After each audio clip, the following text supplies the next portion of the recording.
La recette du jour est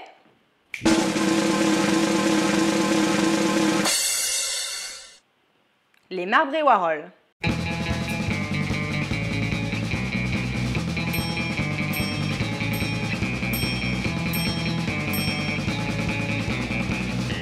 On commence par écraser le fromage de chèvre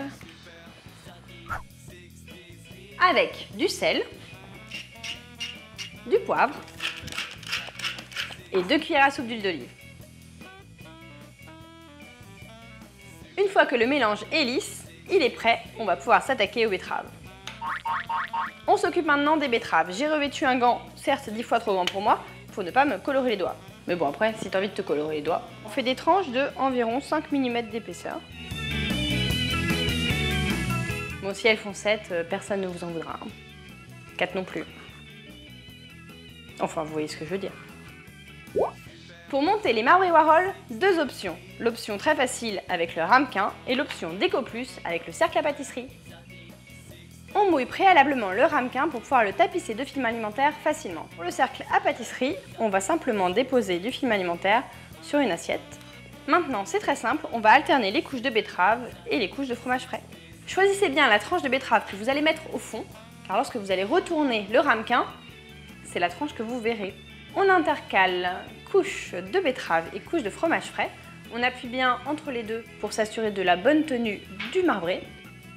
On le recouvre simplement de film alimentaire et direction le réfrigérateur pendant 2 heures.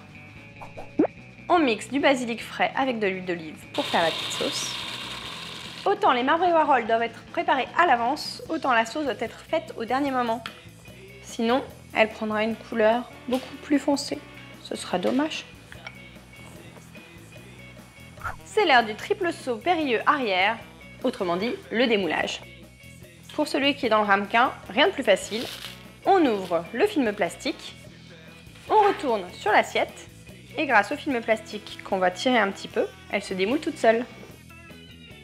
Pour la version dans le cercle à pâtisserie, on va avoir un peu plus de travail. On ouvre le film plastique et on va passer une lame très fine tout autour du cercle. Et ensuite, on s'aide d'un couteau pour déplacer le cercle à pâtisserie sur l'assiette de présentation.